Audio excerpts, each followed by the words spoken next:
মাত্র ২০ দিনে ৫০,০০০ জন মানুষ যে আমাদের এই মা বের আড্ডা চ্যানেলটাকে সাবস্ক্রাইব করে ফেলবে সেটা তো আমরা জীবনেও ভাবতে পারিনি। জানো তো সেই কারণে না আজকের দিনটা আমার আর আমার মায়ের দুজনের জীবনে খুবই স্পেশাল ছিল। তাই মা আর আমি ডিসাইড করি আজকে আমরা মন্দিরে গিয়ে পুজো দিয়ে আসবো। কারণ ভগবানের আশীর্বাদ আর তোমাদের ভালোবাসা ছাড়া এত তাড়াতাড়ি আমাদের 50K কমপ্লিট হওয়া পসিবল ছিল না। আমাদের বাড়ির পাশে মাত্র ২ মিনিটের হাঁটা পথে গঙ্গার পাড়ে মহাদেবের না একটা খুব জাগ্রত মন্দির রয়েছে।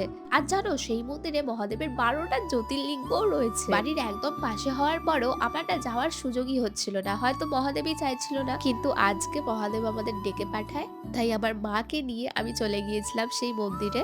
প্রথমবার এলাম আর এসে এতটা পজিটিভ ভাইব ফিল করছিলাম না, কি বলবো তোমাদের। আর এখানে আমাকে মা ঘুরে ঘুরে দেখাচ্ছিল এই মন্দিরের ঘাটে, মা ওরা স্নান করতে আসতো, এসবই গল্প করছিল। সত্যি বলতে আগে না মায়ের সাথে একদমই বেরানোর সময় হতো না, কিন্তু এই ইউটিউব চ্যানেলটা খোলার পর মায়ের সাথে বেশ অনেক জায়গায় আমি ঘুরতে যেতে পারি ভিডিওর চক্করে, কারণ এখন এটাই আমাদের কাজ হয়ে গিয়েছে। মন্দিরে পুজো দিয়ে বেরিয়ে আমার না খুব পাও ভাজি খেতে ইচ্ছা করছিল, বাট এই দোকানটায় বাড়া পাও বিক্রি হচ্ছিল, পাও ভাজি নয়। সেই কারণে দোকানের পাও ভাজি আর খাওয়া হয় না, তাই মা ঘরে এসে অনলাইন থেকে পাও অর্ডার করে যাই হোক করে আমাকে একটা পাও ভাজি বানিয়ে দেয়, যেটা আমার কাছে একদমই আনএক্সপেক্টেড ছিল, কারণ মা আমাকে জানায়নি যে মা পাও ভাজি বানাচ্ছে।